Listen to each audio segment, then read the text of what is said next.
ये लोकतंत्र का पर्व है चुनाव।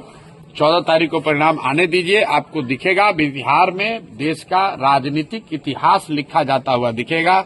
जिस तरीके से चंपारण के इसी धरती से गांधी जी ने स्वतंत्रता की लड़ाई में एक नया इतिहास रचा था, एक नया सूत्र दिया था, एक नया हथियार दिया था, उसी तरीके से हम लोग का विश्वास है कि गांधी के भितिहरवा आश्रम से जो जन स्वराज का अभियान शुरू हुआ है वो न सिर्फ बिहार में बल्कि बिहार के बाहर भी 14 तारीख को जब परिणाम आएंगे तो लोग एक इतिहास, नया इतिहास रचा जाता हुआ देखेंगे।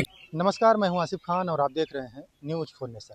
जन स्वराज पार्टी के सूत्रधार प्रशांत किशोर जो है दूसरे फेज के चुनाव से पहले जो है वो भितिहरवा गांधी आश्रम पहुंचे। आज से 3 साल पहले भी जो है यहीं से उन्होंने जो है अपनी यात्रा की शुरुआत की थी। अब एक बार फिर जो है दूसरे चरण के मतदान से पहले ठीक वो गांधी आश्रम पहुंचे और वहां से उन्होंने जो है एक बार फिर हुंकार भरी। उन्होंने कहा कि बिहार के राजनीति के इतिहास में पहली बार ऐसा हुआ कि पहले फेज के चुनाव में यहाँ की जनता ने बढ़ चढ़कर वोट दिया है, मतदान किया है और कहीं ना कहीं बिहार की जनता जो है वो बदलाव के मूड में है। 14 तारीख को जो है नई व्यवस्था बिहार में बनेगी। सर, अपनी यात्रा की शुरुआत अपनी पदयात्रा की शुरुआत यहीं से की थी, भितिहरवा आश्रम से।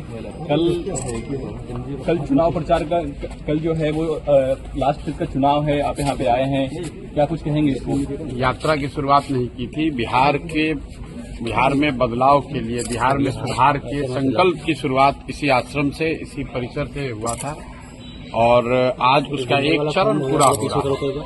करीब 3 वर्ष उस बात को हो गए और 3 वर्ष में जो कुछ भी हो सका है, प्रयास किया है कि ईमानदारी से, शुद्धता से, जिस ईमानदारी और शुद्धता की बात करके इस आश्रम से इस अभियान की शुरुआत की गई थी, उस ईमानदारी और शुद्धता को बनाए रखने का पूरा प्रयास किया है और यकीन है कि बिहार की जनता इस बात को देखेगी, समझेगी और आने वाले समय में अपने बच्चों के लिए, अपने इस राज्य के लिए, अपने समाज के लिए जाति, धर्म, पैसे के लालच से ऊपर उठकर लोग अपने बच्चों के बेहतरी के लिए, उनके भविष्य के लिए, अच्छा समाज का निर्माण के लिए लोग उस तरीके से वोट देंगे। बस यही कहना चाहते हैं। प्रधान जी, क्या फीडबैक है पूरे प्रदेश से आपके पास? फीडबैक मेरे भाई तो किसी के पास नहीं है। फीडबैक तो जो आप लोग दे रहे हैं, जो इलेक्शन कमीशन दे रहा है, वो सब लोग सुन रहा है कि बिहार में पहली बार आजादी के बाद बिहार के इतिहास में सबसे ज्यादा वोट पड़ा है और ये अपने आप में एक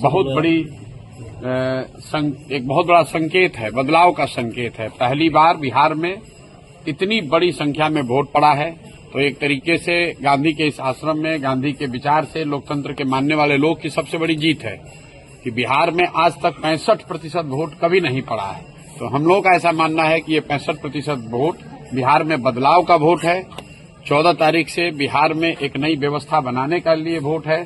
ये वोट इस बात के लिए है कि बिहार में भी अब बच्चों के लिए पढ़ाई और रोजगार हो, बिहार के बच्चों को भी आगे पलायन न करना पड़े, 10-12 हजार के रोजी रोजगार के लिए घर परिवार, बिहार गांव छोड़कर बाहर नहीं जाना पड़े, बिहार में भ्रष्टाचार खत्म हो और इसीलिए लोग इतनी बड़ी संख्या में आकर वोट दिए हैं।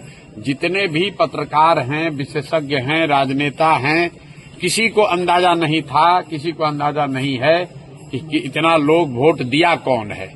और जो लोग ये दावा कर रहे हैं कि वोट किसको पड़ा है, उसको जब ये ही नहीं पता है कि वोट पड़ा कितना है, उस दिन 3 बजे तक, 4 बजे तक जब तक इलेक्शन कमीशन ने डेटा नहीं जारी किया है, चुनाव के प्रतिशत के आंकड़े जारी नहीं किए, तब तक लोगों को ये भी नहीं पता था कि वोट कितना पड़ रहा है। लेकिन लोग टीवी पर, यूट्यूब पर आकर बड़े बड़े बयान दे रहे हैं कि वोट किसको पड़ रहा है। भाई, जब तुम्हें यही नहीं पता है कि कितने लोग वोट दे रहे हैं तो ये कैसे पता चल रहा है कि वो व्यक्ति किसको वोट दे रहा है? इसलिए ये लोकतंत्र का पर्व है चुनाव। 14 तारीख को परिणाम आने दीजिए, आपको दिखेगा बिहार में देश का राजनीतिक इतिहास लिखा जाता हुआ दिखेगा। जिस तरीके से चंपारण के इसी धरती से गांधी जी ने स्वतंत्रता की लड़ाई में एक नया इतिहास रचा था, एक नया सूत्र दिया था, एक नया हथियार दिया था, उसी तरीके से हम लोग का विश्वास है कि गांधी के भितिहरवा आश्रम से जो जन स्वराज का अभियान शुरू हुआ है वो न सिर्फ बिहार में बल्कि बिहार के बाहर भी 14 तारीख को जब परिणाम आएंगे तो लोग एक इतिहास, नया इतिहास रचा जाता हुआ देखेंगे। Asif Khan, news for nation, Patna.